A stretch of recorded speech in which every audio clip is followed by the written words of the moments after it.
नमस्कार, सत्यदर्शन न्यूज मध्ये आपले स्वागत आहे। मी पायल शहा। एक नजर टाकूया आजच्या ठळक घडामोडीवर। उद्धव ठाकरे भाजप सोबत जे वागले आज मनसेनं अगदी सेम तसंच कल्याण डोंबिवलीत केलं। राज्यभरात महापालिका निवडणुका होऊनही निकाल लागला, मात्र मुंबईसह सगळीकडे महापौर पदासाठी रस्सीखेच सुरू आहे। कल्याण डोंबिवली महानगरपालिकेमध्ये महायुतीने एकत्र निवडणूक लढवली होती, मात्र महापौर नक्की कुणाचा अशी चर्चा सुरू असतानाच मोठी अपडेट समोर आली आहे। कल्याण डोंबिवली महापालिकेत एकनाथ शिंदे गटाचा महापौर होणार आहे। विशेष म्हणजे मनसेच्या पाठिंब्यानं हा महापौर होणार असून कल्याणमध्ये मनसेला उपमहापौर पद मिळण्याची शक्यता वर्तवली जात आहे।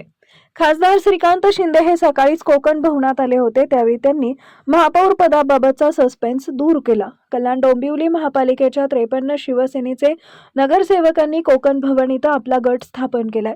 त्याबरोबर मनसेचे 5 नगरसेवक त्यांचा गट स्थापन करण्यासाठी आलेत। गटस्थापनेच्या निमित्तानं मनसेनं शिवसेनेला समर्थन दिलं आहे, मात्र युतीमध्येच कल्याण डोंबिवली महापालिकेत सत्ता स्थापन करणार असं स्पष्ट वक्तव्य श्रीकांत शिंदे यांनी माध्यमांशी बोलताना व्यक्त केलं। कल्याण डोंबिवली म्युनिसिपल कॉर्पोरेशनचे 53 शिवसेनेचे नगरसेवक यांनी जो आहे तो आपला गट जो आहे तो स्थापन केलेला आहे, इथे स्थापन करण्यासाठी आलोय।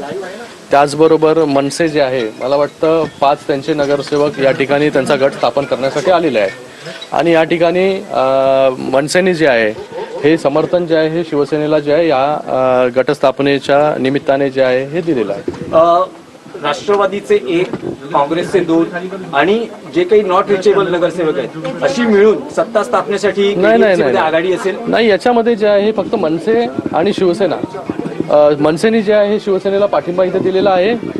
युतीमध्ये शिवसेना आणि भारतीय जनता पार्टी जी आहे लढलेली आहे आणि युतीमध्येच सत्ता जी आहे ही कल्याण डोंबिवली महानगरपालिकेमध्ये आम्ही